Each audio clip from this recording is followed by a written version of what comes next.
महाराष्ट्रात घडलं, काकणभर सरस बिहारमध्ये घडलं. महाराष्ट्रातल्या विजयी लोकांना सुद्धा चिमटा काढून विचार, खरंच मी विजयी झालो का? तेच SRIच्या संदर्भात अगोदर पण जोरामध्ये चर्चा झाली होती SIRच्या बद्दल आणि सातत्यानं बोललं जात होतं. मला हा भारतीय जनता पक्षापेक्षा ज्ञानेश कुमारांचा विजय वाटतो.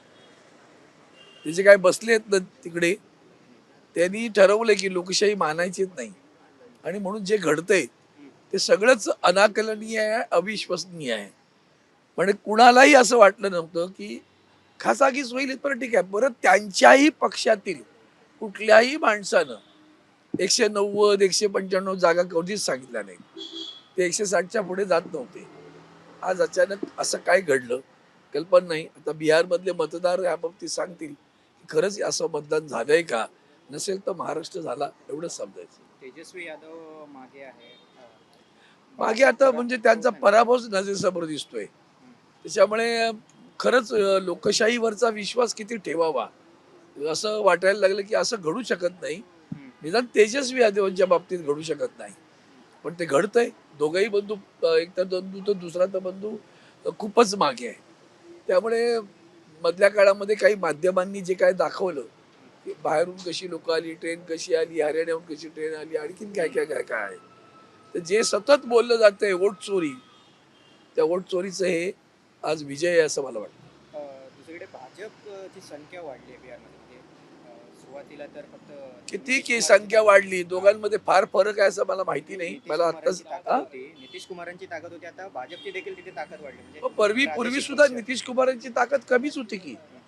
जेव्हा माननीय नितीश कुमारांना मुख्यमंत्री केलं तेव्हा सुद्धा नितीश कुमारांची संख्या कमी होती.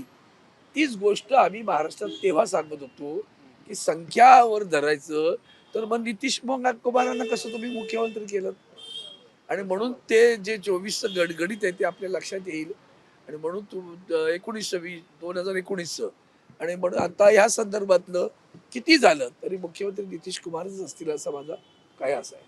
सर, हिंदी में जानना चाहते हैं, जिस तरीके से रिजल्ट आ रहे हैं, एक तरीके से एनडीए की जीत निश्चित हो चुकी है, क्या कहेंगे? जब अभी तो पूरा नहीं आया नहीं, लेकिन जो कुछ भी खबरें आ रही है और जो दिखा रहे हैं उससे देखने के बाद तो ये लगता है ये अनाकलनीय लग रहा है. ये तो दूसरा महाराष्ट्र हो सकता है महाराष्ट्र भी एक कदम आगे बढ़ा हुआ है. और आप जानते हो कि बिहार के चुनाव के पूर्व ही दोबारा जो मतदाता है जिनके नाम है मतदान सूची में, उनकी बात राहुल गांधी जी ने की थी. सारा बिहार उस वक्त उछाल पड़ा था. अब ऐसा क्या हुआ कि एक ही दिन में बिहार की जनता ने पलटी मारी या ईवीएम ने पलटी मारी, मुझे नहीं मालूम. क्योंकि वहाँ पलटूराम सभी है, तो पता नहीं मशीन भी पलटी मारने लगी होगी तो पता नहीं है. और ये जनतंत्र के लिए कोई अच्छी बात हुई ऐसा मैं नहीं समझता. आपने कहा ये भाजपा की जीत नहीं, ज्ञानेश्वर कुमार की जीत है। मुझे मुझे खुद को लगता है ये मैंने भारतीय जनता पार्टी की जीत नहीं, ज्ञानेश कुमार की जीत है. कहीं ना कहीं जो ये तेजस्वी यादव है वो भी ट्रोल होते हुए नजर आ रहे हैं। हाँ तो ट्रोल तो करेंगे ना भाई. ये इनकी तो ये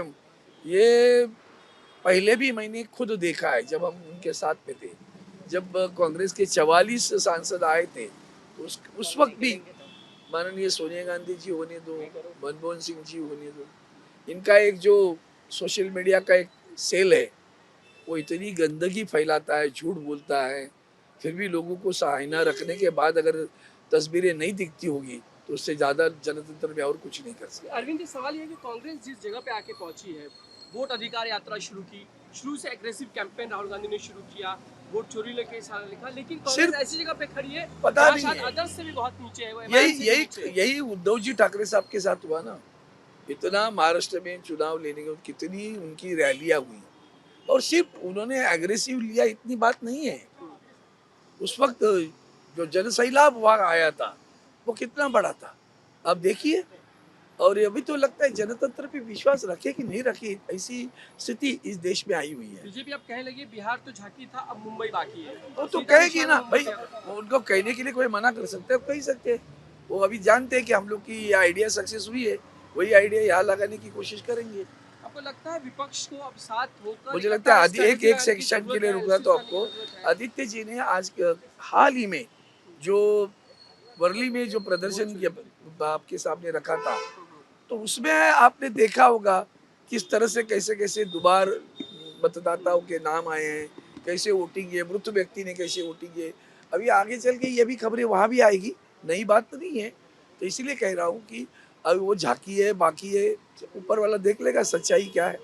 राहुल आशीष शेलार ट्वीट कहते हैं कि अभी पप्पू कौन है पता चल गया, वोट चोरी सब कुछ सामने आ गया, ट्वीट करके तंज कसते हैं राहुल गांधी पर। अरे भैया, जिस भारतीय जनता पार्टी के गृह मंत्री को ये पता नहीं है, वो कहते हैं मैं इतिहास का विद्यार्थी हूँ और वल्लभ भाई पटेल जी 1960 में क्या कहा था। ऐसे कहने वाले लोग कौन पप्पू हो तो आप तय कर लो। 1950 में वल्लभ भाई पटेल जी का देहांत होने के बाद में अगर देश के गृह मंत्री पार्लियामेंट में करके 1960 में वल्लभ जी ने ये कहा था, उससे तो उनको पता चला झूठ कुछ भी बोलो।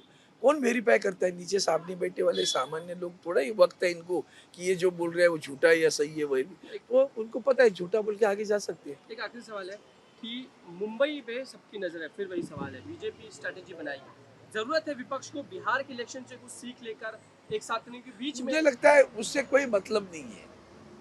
मुंबई की जनता जानती है किसको सत्ता पे रखना।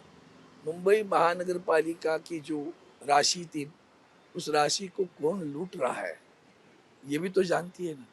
कितना भ्रष्टाचार, कभी नहीं तो एक माध्यम के संचालक, कभी मतलब आदरणीय माननीय संचालक है, उन्होंने तो ये कहा कि ये तो गटर में बूट उन्होंने डाला हुआ, इतना भ्रष्टाचार महाराष्ट्र में हो रहा है। अब उनके जैसी व्यक्ति जब इस तरह की प्रतिक्रिया देते हैं तो समझने वाले को इशारा काफी है। कांग्रेस साथ में आएगी आपकी? देखेंगे, वो तो चलेगा।